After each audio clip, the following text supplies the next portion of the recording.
A ver, pensemos en esto por un momento. ¿Qué podrían tener en común los filósofos del siglo de las luces y los algoritmos que usamos todos los días? Suena como una conexión un poco extraña, ¿verdad? Pues resulta que es mucho más profunda de lo que parece. Vamos a explorar juntos cómo ese gran sueño de la ilustración, el de entender y catalogar el mundo entero, terminó sentando las bases para la inteligencia artificial que conocemos hoy. Y todo comienza justo aquí con la idea central de una exposición fascinante que se llama, precisamente, El sueño de la razón. Es un viaje que nos propone ir desde la ilustración hasta la inteligencia artificial. Así que este es nuestro punto de partida para entender cómo una ambición de hace más de 200 años sigue, de alguna manera, moldeando nuestro futuro. Bien, este será nuestro recorrido. Primero, veremos cómo nació una mirada científica hacia el pasado. Luego, nos vamos a embarcar en una expedición monumental a Egipto. Después descubriremos el increíble resultado de ese viaje. Y finalmente, vamos a conectar todo ese legado de datos con la era digital en la que vivimos. Bueno, entremos en materia.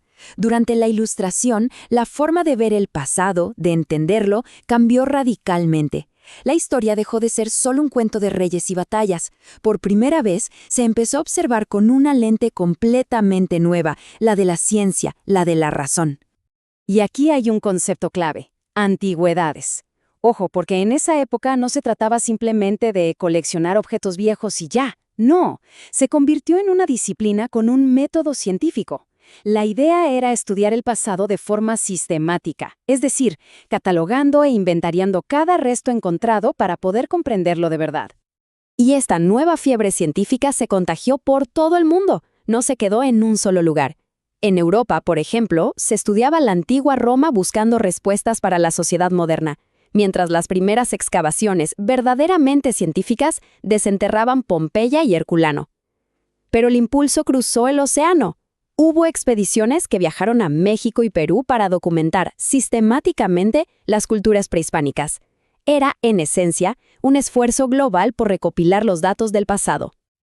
Ahora pasemos al que quizás sea el ejemplo más grande, más ambicioso de este sueño ilustrado: la expedición de Napoleón a Egipto, que sí, tenía un objetivo militar, pero su componente científico fue absolutamente revolucionario. Se propusieron nada más y nada menos que catalogar una civilización entera. Y aquí es donde la escala del proyecto se vuelve asombrosa. No estamos hablando de un grupito de académicos, no. Napoleón llevó consigo a 167 científicos, artistas y eruditos. Su misión no era militar, no era conquistar. Era estudiar, medir, dibujar y documentar absolutamente todo lo que encontraran. Y esta cita lo resume a la perfección. El objetivo era total. Querían capturar todo el conocimiento de Egipto, desde sus orígenes más remotos, desde los faraones, hasta el presente de finales del siglo XVIII. Era una misión de recopilación de datos de una magnitud que nunca antes se había visto. Entonces, ¿cuál fue el resultado de esta increíble expedición? Pues una obra monumental, La Descripción de Egipto, una publicación de 23 volúmenes que tardó décadas en completarse. Es literalmente un intento de meter un país entero, con toda su historia y su naturaleza, entre las páginas de una colección de libros. Una parte fundamental de esta obra se dedicó, por supuesto, a la antigüedad. Midieron y dibujaron ruinas, jeroglíficos, momias, todo con un rigor científico sin precedentes. Cada detalle fue documentado. Esto ya no era arte por el arte, era ciencia pura. De hecho, estas ilustraciones y todos estos datos sentaron las bases para el nacimiento de la egiptología como disciplina científica. Pero la cosa no se detuvo en las ruinas. Aplicaron exactamente la misma precisión al mundo natural. Los especímenes de animales, plantas y minerales fueron tratados como si fueran templos faraónicos. Se convirtieron, como lo describe la fuente, en micromonumentos de la ciencia, todos ordenados y clasificados por género y familia. Un esfuerzo masivo por darle estructura al conocimiento. Y bueno, esto nos lleva a la conexión final. ¿Por qué es importante todo esto hoy en día? Porque este monumental esfuerzo por recopilar y organizar información es en realidad el precursor directo de nuestra era, la era de los datos. Estamos pasando, por así decirlo, de los papiros y las láminas a los procesadores. Entonces, el punto clave es este. Sigamos la línea. La ilustración nos dio el impulso de observar y entender el mundo. La ciencia nos dio el método para recopilar datos de forma sistemática.